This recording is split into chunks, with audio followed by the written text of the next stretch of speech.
Hi, everybody. Welcome to another episode of In the School Parking Lot. I'm your host, Paul Everts. You can reach me by email address, and I wish you would. It's BAND, the number 2, band together at Comcast.net. Also, go to our handsome website, which is conductingmylife.com, where you see I'm a speaker, trainer, and coach for the John Maxwell team. Also, I'm an author. I would love to come out and be with you and enjoy helping you and I get to be better people, because better people make better leaders. So what's in the school parking lot? Been a music teacher since 1989, currently at a charter school near my home, which is Roseville, California.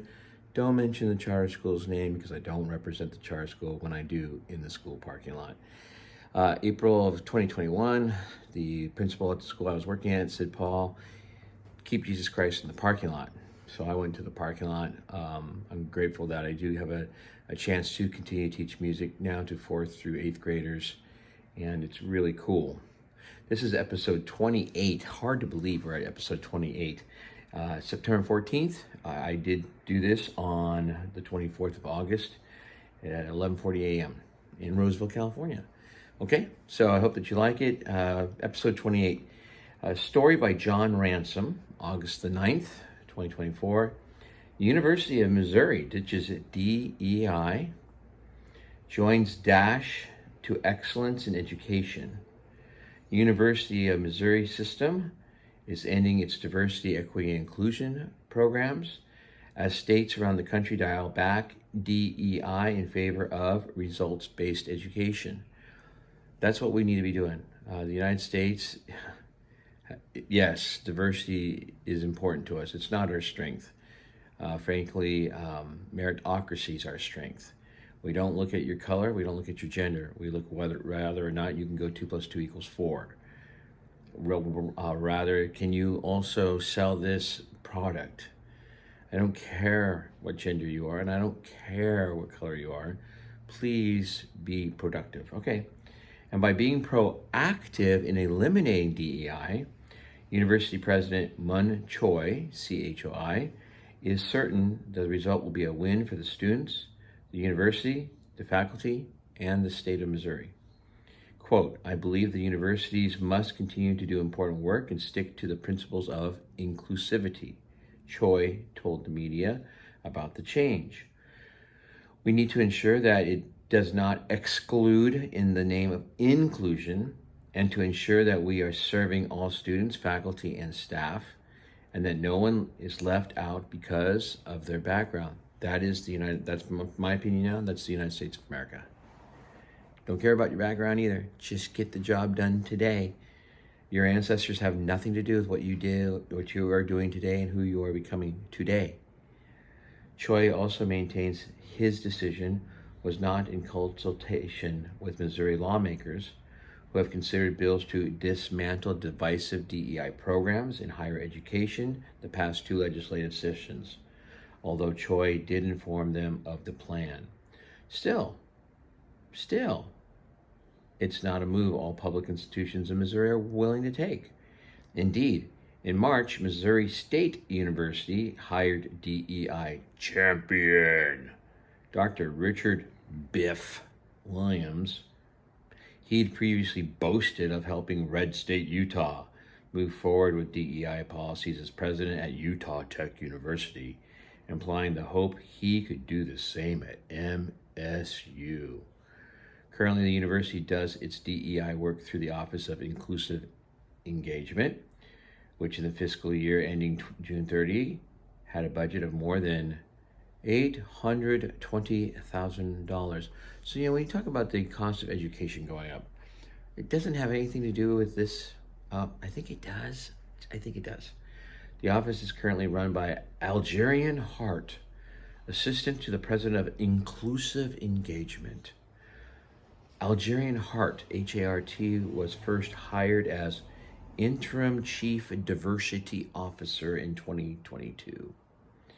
His budgeted salary was $156,617 for the fiscal year of 2024. So if this department wasn't around, that would not be a cost burden to the students in the community. 3 other full-time faculty answer to Hart, and the office has 5 graduate assistant positions according to an organizational chart on the website. More can be seen, and I always have the article that we feature is always on the description of the video. Working out of this book. We're almost done, actually. I don't read it word for word because I don't want the authors to get mad at me. Buy the book. Again, the idea when I do this in the school parking lot is I want to do stories about education that are not in the College of Education classroom, and they're not in the faculty lounge, because if you talk about it in the faculty lounge, no one wants to talk to you anymore because you're not part of the club. Why Johnny can't tell right from wrong. Reverend R.J. Rushdoony. Humanistic education is the institutional love of death. Back in the 1930s and 40s, when I, Samuel, was attending public school in New York City, school shootings, let alone massacres, were unheard of. Yes, there was an occasional tragedy in a school in some far-off place, but in general, we all loved our schools because they were not doing us any harm. In fact, they were really educating us, teaching us how to read with traditional phonics, teaching us how to hold a pen or pencil correctly and to write in a neat cursive script, teaching us basic arithmetic, grammar, history, and geography, and teaching us how to be good, patriotic Americans. We respected our teachers and obeyed the teachers, and at assemblies the principal read from the Bible. But all of that is gone. It has vanished. What we have now can hardly be understood. That's the opening paragraph of the chapter. The steep decline of Christianity in America can be directly attributed to the public schools, which have become the parochial schools of atheism. A bunch of different stories and vignettes through the chapter. The last part of it. What can we conclude from this gruesome record of horrors? And I suggest you get the book so you can read what those horrors are. One thing I, the author, know: when I was going to public school in the days when belief in God was still the norm and school principals, that's BPALS, school principals could quote the Bible at assemblies, there were no massacres. Take God out of schools and you get mayhem and hatred of life. Children do not enter their public schools hating life. Some children may have miserable childhoods, but a public school should be a benign place where hope and possibilities inspire us.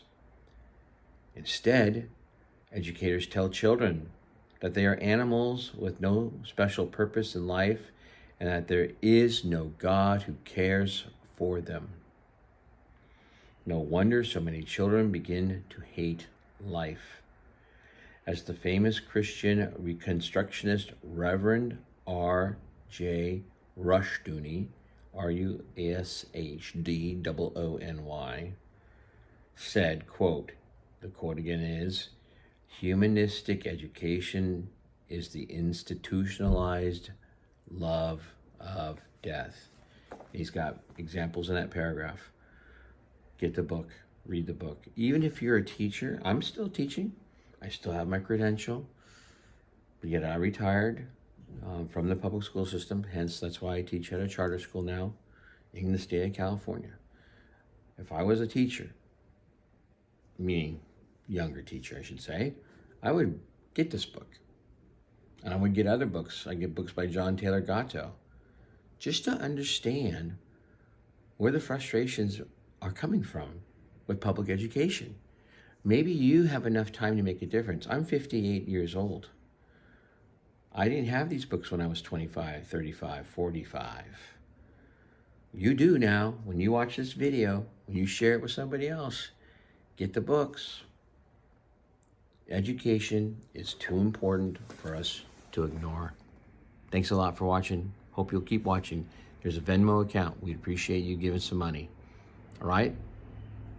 Press the like button, subscribe, share, and again, check out the Venmo account. God bless you, and I love you.